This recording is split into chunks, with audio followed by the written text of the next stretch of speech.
माशी के पिछले एपिसोड में हमने जाना शरण कुमार लिम्बाले जी के लड़कपन के प्रेम के बारे में और साथ ही इस पर भी चर्चा करें कि किस प्रकार जो महार बस्तियों में दारू की भट्टियां लगाई जाती थी और पुलिस की धरपकड़ के बाद किस तरह का माहौल वहां पर होता था, आसपास का परिवेश, उसकी भी वे चर्चा करना नहीं भूलते। तो अब हम यहां से आगे पढ़ेंगे। आभासी दुनिया के मेरे दोस्तों, शालिनी बोल रही हूं। जय भीम, हुल जोहार। सभी झगड़ों की जड़ है दारू। घर में सभी दारू पीते हैं। दारू हमारे लिए सुबह की चाय थी। तो किस तरह का परिवेश है उसकी वे खुलकर चर्चा करते हैं कि सभी दारू पीते थे। सभी के पीने का मतलब है कि घर में बच्चे तक दारू पीते रहे होंगे। बाशा काका जब सरपंच थे तब हमारे दिन अच्छे थे। संता माई सड़क साफ करती, दादा दिया बत्ती करते। किसी न किसी प्रकार दिन गुजर रहे थे। दादा कंधे पर सीढ़ी अटकाकर एक हाथ में घासलेट का डिब्बा लिए पूरे गांव के सार्वजनिक खंभों पर स्थित दियों में तेल डालते। गली के दिए के खंभों पर सीढ़ी लगा तेजी से ऊपर चढ़ते। गले में लटकाए रुमाल से उनकी झाड़ पोंछ करते। चिमनी नीचे ले आते, उसमें मिट्टी का तेल भरते। चोरी से मिट्टी का तेल घर पर भी ले आते। रास्ते में कोई जान पहचान वाले मिल गया तो सलाम करते। मैं बाशा काका को वालेकुम सलाम करता। दादा के दिए लगाकर आने तक माँ और संता माए जागती बैठती, क्योंकि ये काम रात का होता है तो इसलिए सारे दियों में तेल लगाने डालकर उनमें बत्ती जलाने में जरूर वक्त लग जाता है। बाशा काका मुसलमान सरपंच थे। वे दूसरी पार्टी के थे। संता माए बाशा काका के घर दिन भर रहती, छोटे बड़े काम करती, अनाज पीस कर लाती, झाड़ू लगाती। मैं अलबत्ता दिन भर वहां खेलता रहता। महारों की बस्ती में आता। बांसल गांव के एक आदमी ने उस दिन मुझे कपड़े लाकर पहनाए थे। वे हणमंता का आदमी था। बाद में रामू सरपंच हो गया। उसने दादा को काम से निकाल दिया। कारण केवल इतना था कि मेरे दादा मुसलमान थे, महमूद दस्तगीर जमादार। तो यहां भी जो है वो धार्मिक कारण ज्यादा थे कि दूसरे धर्म के होने के कारण उन्हें निकाल दिया था। तो शुरू से ही ये जो मुस्लिम ट्रम्प कार्ड है ये खेला जाता रहा है। बाशा काका ने जिस मुस्लिम कोतवाल की नियुक्ति की थी, रामू सरपंच उसे नहीं चाहता था। दादा के साथ साथ संता माए का भी काम गया। रामू ने अपनी मर्जी के लोगों की नियुक्तियां करी। मल्लू की सोना अब सड़कें साफ करने लगी। उसका बड़ा बेटा शेषु दिया बत्ती करने लगा। तो काम छिन जाने के बाद किसी दूसरे को जो उनके मन मुताबिक काम कर सकते हों उन्हें वे ले आए। ये वैसे भी सत्ता जब बदलती है तो सरकारें अमूमन यही काम करती हैं और आज भी ये सब काम जो है वो ऐसे ही चलते हैं। बाद में गैस बत्तियां आ गई। उसे सुलगाना मामूली काम नहीं था। शेषु शराबी था, उसके पास श्रीमंत भी रहता। दोनों गांव में गैस बत्ती सुलगाते, पर एक बार पता नहीं कैसे गैस का विस्फोट हो गया और दोनों जल गए। शेषु के कपड़े शायद मिट्टी का तेल गिरने से गीले हो गए थे, इसी कारण झोंपड़ी की तरह उसका शरीर जलने लगा। सभी ओर दौड़ धूप शुरू हो गई। वह चिल्ला रहा था। श्रीमंत केवल निक्कर पर था। दौड़ते हुए वह गंदे पानी में बैठ गया। उसका आधा बदन जल गया था। वह जलते हुए शेषु को बचाने की किसी की हिम्मत नहीं हो रही थी। तो कितने जोखिम भरे काम हैं। जितने भी जोखिम भरे काम हैं वे सारे के सारे दलित समाज के लोगों से करवाए जाते हैं। यहां तक कि सीवर में उतारा भी उन्हें जाता है और उसकी गैस से कितने लोग प्रतिदिन मरते होंगे इसका आंकड़ा मौजूद नहीं है अभी तक। मणिका सेठ ने शेषु को चावड़ी के बाहर निकाला। किसी ने उस पर एक घड़ा पानी उड़ेल दिया और तुरंत उसे तहसील भिजवाया गया। गांव में सभी ओर शोक छा गया। मल्लू की सोना पागल की तरह चिल्ला रही थी। 3 दिन बाद शेषु का शव आया। शेषु मिट्टी में गायब हो गया। मुझे लगा कि चौपाल में आग लग गई है। मुझे हमेशा आग से जलता शेषु दिखता। सोचता चलो अच्छा हुआ दादा को इस जोखिम भरे काम से हटाया गया। दादा दारू पीकर झगड़ते, लोग उन्हें पीटते रहते। हमाली के पैसे वे दारू में लुटा देते। कपड़े फाड़ते, सरपंच को गालियां देते। छोटे बच्चे भी उनका मजाक उड़ाते। किसी भी घर के सामने स्थित नहाने की जगह पर वे पढ़े मिलते। मैं, संता माई, नागी, निर्मी उन्हें ढूंढने जाते। उन्हें उठाकर पकड़ लाते। अक्सर उनकी धोती खुली हुई मिलती। संता माई उन्हें धोती पहनाती। वे गालियां देते। संता माई उन पर झपटती। नागी, निर्मी, संता माई उन्हें शव की तरह उठा लाती। मैं अपने दोनों हाथों से उनकी चप्पलें पकड़कर पीछे पीछे चलता। तो ये एक त्रासदी है हमारे दलित समाज की कि जितने भी वो पैसा कमाते हैं, शाम तक आते आते उन्हें वे दारू में उड़ा देते हैं, बजाय घर पर बच्चों के लिए खाना या अच्छे कपड़े लाने के। दारू पीने के बाद दादा हमेशा संता माई से झगड़ते। दोनों के झगड़ों से मैं परेशान हो जाता। एक और दारू पीकर सोए हुए दादा तो दूसरी ओर रात भर खांसने वाली संता माई। सोते समय संता माई अम्बे, दुर्गे, काली, लक्ष्मी कहती तो दादा बंदे नवाज, हाजी मलंग, अल्लाह, बिस्मिल्लाह, मौला कहते। कभी कभी संता माई के शरीर में देवी आ जाती। वह चिल्लाती, मैं नींद से उठ बैठता। संता माई के घूमते रहने से मैं भयभीत हो जाता, बाहर भाग निकलता। उनके निकट सोने से मैं घबराता। घर के बाहर कंप कपाते हुए मैं खड़ा रहता। उनका चिल्लाना विद्रूप लगता। दादा दीवार की मिट्टी लेकर उनके माथे पर लगाते, फिर संता माई का शरीर सामान्य होने लगता।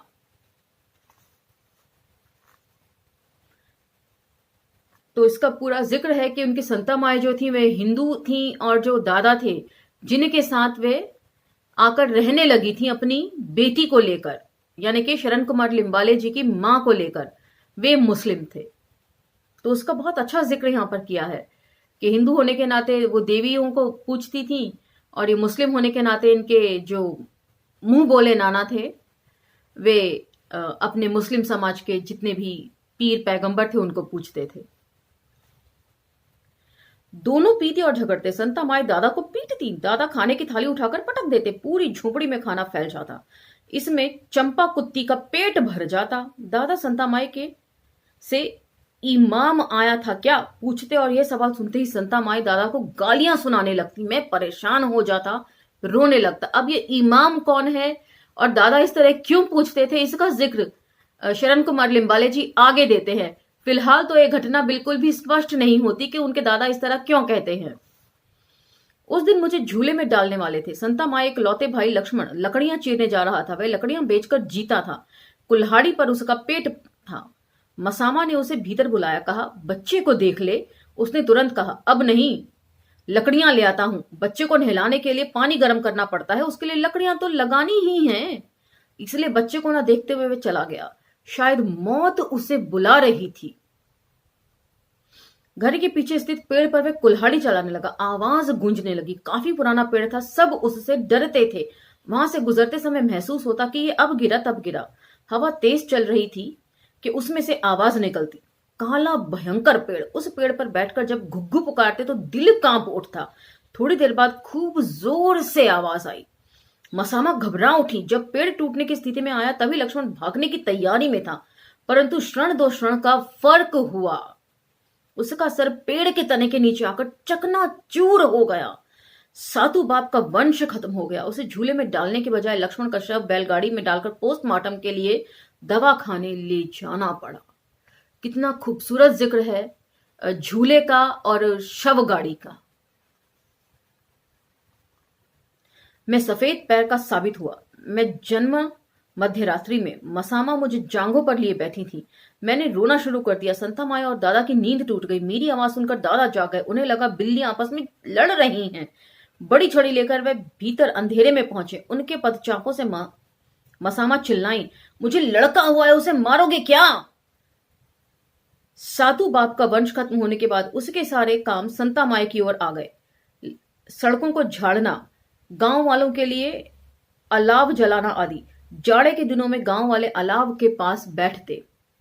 उनके धूम्रपान के लिए कुछ खास पेड़ों के पत्ते भी लाद देने पड़ते।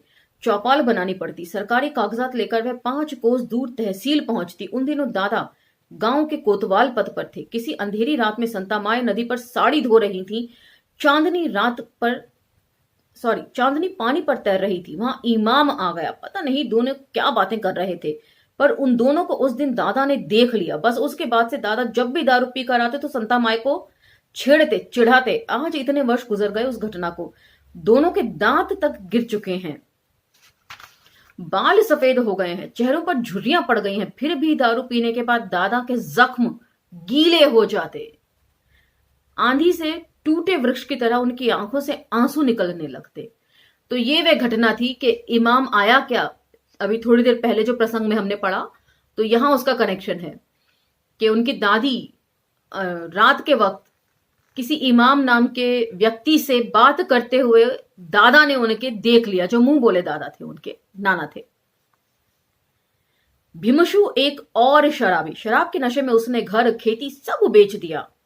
हालशा, कोतवाल, चंदू पुजारी, बस्सू, मलेशा, ऐसे कितने थे जो शराब के आदी हो चुके थे। महारों की बस्ती में ये शराबी हमेशा गुजरते। आश्चर्य कि उन्हें महारों के घर की शराब अच्छी लगती, पर पानी नहीं। कितना कॉन्ट्रडिक्शन है समाज में। सिर्फ शराब ही क्यों, महारों की औरतें भी उन्हें चलती हैं, लेकिन उनका छुआना खाएंगे और दिन के समय उन्हीं को अछूत ठहराएंगे। यहां की औरतें अच्छी लगती, पर उनके हाथ की रोटी नहीं। इस बस्ती के वे सभी जो शराब बनाने और बेचने वाले थे, गांव के हवलदार को हफ्ता देते थे, मुर्गियां खिलाते थे। पर हमने ऐसा कभी नहीं किया। हवलदार तथा पुलिस हफ्ता बांट लेते थे। गांव के पुलिस पटेल को हम हफ्ता नहीं देते थे, क्योंकि हमारा घर पटेल के अधीन था, या पटेल हमारे घर में रहते थे। मैं उन्हें काका कहता था। तो जो रसूख वाले थे गांव के पटेल, उनसे इनकी मां के ताल्लुक थे, तो इसीलिए जो हफ्ता था वो इन्हें नहीं देना पड़ता था। तो बहुत खुलकर अपने जीवन के बारे में ये बताते हैं। ऐसी घटनाएं अमूमन लोग जहां छिपाते हैं, वहीं शरण कुमार लिम्बाले जी ने बेहद ईमानदारी के साथ उन्हें कागज पर उतारा है अपने पाठकों के लिए। मेरी मां मसामा संता माई की इकलौती बेटी, उनकी शादी हुई एक गरीब आदमी के साथ, विट्ठल कांबले उसका नाम। उसके यहाँ खाने के लाले पड़े, हमेशा भूखा रहना पड़ता। दिन भर घास काटकर 2 कोस पर स्थित तहसील के गांव में जाकर जब घास बेच आते, तभी खाने के लिए कुछ मिलता। लकड़ियों की गठरी अक्कलकोट जाकर बेचनी पड़ती थी। लकड़ियां बेचकर आटा दाल खरीदा जाता था। हाथ पैर ही पेट थे। रोज कमाओ रोज खाओ। संता माए दादा कभी कभार पैदल चलकर बासल गांव आते। 10-5 कोस चलना पड़ता था। सर पर आटा नमक लेकर वे दोनों मसामा को बुलाने जाते। उन दिनों कहां थी बैलगाड़ियां। इस तरह के विवरण से एक बात तो स्पष्ट होती है कि जो अमूमन निम्न तबका है, वे कितने सहज रूप से किसी भी रिश्ते को एक्सेप्ट कर लेता है। उनकी एक्सेप्टेंस गजब की दिखाई है इन आत्मकथाओं में, कि नानी जो हैं उनकी, वे उनके मुंह बोले मुस्लिम नाना के साथ रहती हैं। अनैतिक संबंध ही कहा जाएगा इसे, लेकिन उनकी जो बेटी दामाद हैं, यानी कि मां और बाबूजी, वो कितने सहजता से इस रिश्ते को समझते हैं और अपना लेते हैं। तो ये भी एक अच्छा है सोसाइटी में, बजाय ऑनर किलिंग के, रिश्तों को सहजता से अपना लेना। तो इसकी कई तरीके से इंटरप्रिटेशंस की जा सकती हैं। मैं ये नहीं कह रही हूं कि लोगों को अनैतिक रिश्तों को देना चाहिए या अनैतिक हो जाना चाहिए, लेकिन मेरा कहने का मतलब सिर्फ इतना ही है कि कितना सहज सरल स्वभाव होता है किसी को अपनाने के लिए, सिर्फ इसे इसी नजरिए से देखा जाए। विट्ठल कांबले एक खेत के मालिक के यहां साल भर की शर्त पर मजदूर थे। वार्षिक 700-800 का वेतन। रात दिन मालिक के घर या खेत पर काम करना पड़ता। खेत के अनेक जानवरों में एक और जानवर, मतलब दलित समाज को कभी भी जानवरों से ज्यादा तबका उन्हें नहीं समझा गया। अपने दुखों और हड्डियों के ढांचे को देखते रहना, यही उनकी नियति थी। पेट और पीठ एक हो जाते। जानवरों के गोठ की तरह उनकी भी जिंदगी थी, मतलब गंदगी से भरी हुई। आंसुओं को जितना कुछ रोक सकता था, भूख की कितनी जुगाली वह कर सकता था। कोलू के बैल की तरह वह अपने जीवन को जोता गया था। नहर से बहते वाला कलकल पानी पेट में शुद्ध पसीने की बूंद बनकर बहता था। विट्ठल कांबले हणमंता लिम्बाले नामक पटेल के खेत में मजदूर था। तो हणमंता लिम्बाले, शरण कुमार लिम्बाले। अब कनेक्शन जो है वो आप जोड़ने की कोशिश कीजिएगा, क्योंकि जो एडिटिंग है मराठी भाषा से हिंदी भाषा में करने में जस की तस नहीं हो पाती है। 2 भाषाओं में जो भिन्नताएं होती हैं उसके चलते बुरे समय में पटेल सहायता भी करता। इस सहायता से एक पूरा परिवार असहाय होता जा रहा था। पटेल के हाथ किसी भूरे भरे पूरे परिवार को ध्वस्त कर रहे थे। गांव पंचायत ने मराई के दूध पीते बच्चे को छीन लिया। 2-4 बरस के चंद्रकांता को भी उन्होंने छीन लिया। विट्ठल कामले ने मसामा से तलाक ले लिया, यानी कि उनकी मां से उनके पिता ने तलाक ले लिया। 2 छोटे बच्चों को छोड़कर मसामा रोती हुई निकली। छोटा लक्ष्मण मां की ओर हाथ करके रो रहा था। चंद्रकांत मां के साथ जाने की जिद कर रहा था। पति पत्नी के संबंध टूट सकते हैं, पर मां बच्चों के संबंध कैसे टूटेंगे? मसामा अब खुली थी, यानी कि अब वह आजाद थी किसी का भी हाथ पकड़ने के लिए। रोज उसी रास्ते से लकड़ियों की गठरी लेकर निकलती, कस्बे की ओर जाती, पर उसकी आत्मा अपने पति में, बच्चों में रमी रहती। उसे जिंदगी से उठाया गया था। दंडकारण्य में सहारा ढूंढने वाली सीता की तरह उसकी अवस्था हो चुकी थी। वह दिशाहीन हो गई थी। तो अपनी मां की तुलना बहुत खूबसूरती से वे सीता के साथ करते हैं, जिन्हें त्याग दिया गया था पुरुषोत्तम मर्यादा में बंधे हुए राम ने। विट्ठल कामले ने दूसरा विवाह किया। पुरुषों को क्या, कितनी भी बार पान खाकर वह थूक सकता है, पर औरत जात एक बार तबाह हुई कि हो गया। मसामा की शादी कैसे होगी? घर में खाने के लिए दाना नहीं, परित्यक्ता खुली औरत, सिर पर स्थित आंचल कंधे से खिसक गया था। दादुन्या हमारे गांव का गोंधली कलगी तुरे के गीत गाता था, नाटक भी करवाता था। बचे खुचे समय में अड़ोस पड़ोस के गांव में बर्तन भी बेचा करता था। मसामा के सामने उसने प्रस्ताव रखा। कलगी तुरे में गाने के लिए औरत की जरूरत होती थी। उस औरत को डफ पर गीत गाना पड़ता था, पुरुष की आवाज में मिलाकर गाना पड़ता था। 4-5 लोगों की ये भजन मंडली होती थी। मां ने नकार दिया। अकेले ही जीने का उसने निर्णय लिया। हनुमंता लिम्बाले इसी टोह में था। उसने मसाई से संपर्क किया और उसे अक्कलकोट में किराए के एक कमरे में रख दिया। मसामा ने भी मजबूरन हनुमंता का हाथ पकड़ लिया। तो ये हनुमंता कांबले, जिनके खेत पर उनके लिम्बाले जी के पिता काम किया करते थे, उन्हीं से लिम्बाले जी की पैदाइश हुई। जिस व्यक्ति को लेकर उसे बदनाम किया गया था, जिंदगी से उठा दिया गया था, उसी के साथ रहना उसने तय किया। हनुमंता ने मसाई के दाम्पत्य जीवन को तोड़ दिया और उसे अपने नियंत्रण में रख लिया, जैसे कोई शौक से कबूतर पालता हो। दोनों मजे में रहने लगे। मसाई गर्भवती हुई, लड़का हुआ। लड़के का बाप कौन? हनुमंता को मसाई चाहिए थी, उसका शरीर चाहिए था, पर संतति सिर्फ स्त्री चाहिए। उसके साथ जुड़े हुए रिश्ते या उससे हुई अनैतिक जो संतान है, वे नहीं चाहिए थी। मसाई के उस लड़के के नाम के साथ अगर हनुमंता का नाम लग जाता तो उसकी बदनामी होती। लड़का बड़ा होकर खेती में हिस्सा मांगे तो, मसाई कोर्ट में गई तो। हनुमंता ये सब नहीं चाहता था, पर प्राप्त संतति को कैसे टाला जा सकता था? मेरे जन्म के साथ ही पटेल और जमींदारों की तमाम खानदानी कोठियां बेचैन हुई होंगी।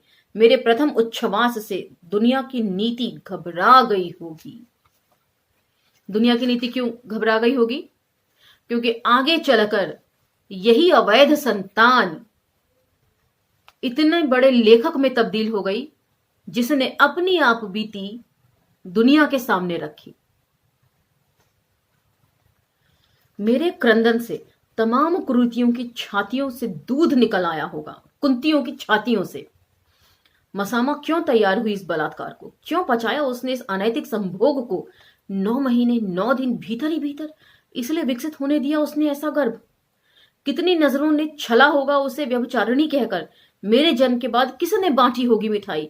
किसने लाड़ किए होंगे मुझ पर? किसने दी होगी साड़ी चोली मेरी मां को? किसने किया होगा मेरा नामकरण संस्कार?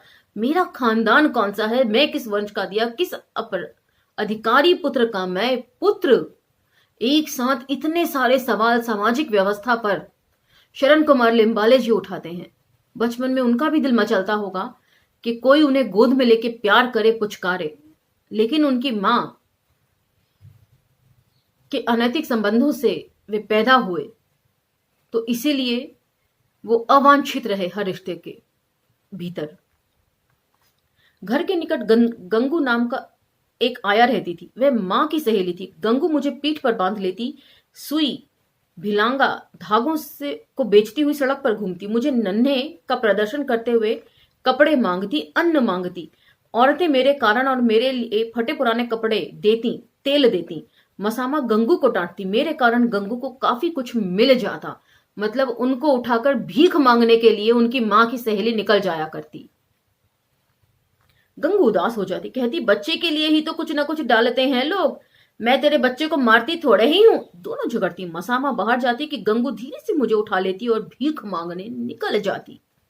मैं जब मैट्रिक में था तब गंगू सुई भिलावे का नारा लगाते हुए हमारे गांव आई थी।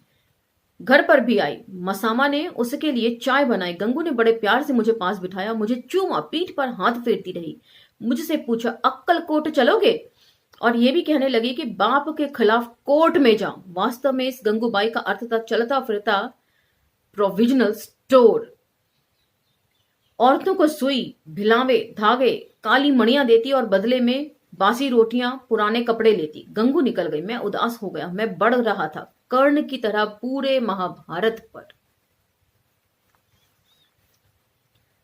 मसाई के प्रति हणमंता का आकर्षण अब कम होने लगा, यानी कि उनकी मां के प्रति, क्योंकि जब तक स्त्री जवान रहती है तो ये जो रसूख वाले पुरुष होते हैं उनका आकर्षण स्त्री के प्रति बना रहता है, लेकिन जैसे जैसे उम्र बढ़ने लगती है वे दूसरी स्त्री की तरफ अपनी निगाह फेरने लगते हैं। तो उसी चीज का जिक्र यहां पर है। मसाई के प्रति हणमंता का आकर्षण अब कम होने लगा था। रोज झगड़े होते। हणमंता कहता ये लड़का मेरा नहीं है, इसकी आंखें ढूंढी कुम्हार की तरह हैं। कुम्हार ढूंढी ब्रिटिशों के समय का बहुत बड़ा डकैत था। अंत में हणमंता के अत्याचारों और आरोपों से तंग आकर मसामा मुझे लेकर अपनी मां संता माय के घर आ गई। मां और धरती दो ही ऐसी इकाइयां हैं जो किसी बात को अपने भीतर स्वीकार कर लेती हैं। औरों की लुगाई सुंदर और अपनी कुरूप सुंदर लड़की का जन्म दलित जाति के लिए संकट की तरह है। मसामा को उसके पति ने छोड़ दिया, उसके मूल में उसका सौंदर्य ही था। हणमंता भी भोग कर अलग हट गया। मसामा मुझे भाग की तरह लेकर जा रही थी। कितने दिनों तक वह अकेली जी सकती थी। तो ये पूरा उन्होंने जिक्र किया है कि उनकी मां बेहद खूबसूरत थी और यही खूबसूरती जो है उनके लिए विपरीत स्थितियां लेकर आई। तो आज का ये एपिसोड हम यहीं समाप्त करते हैं। अगले एपिसोड में आपसे फिर भेंट होगी। तब तक धन्यवाद।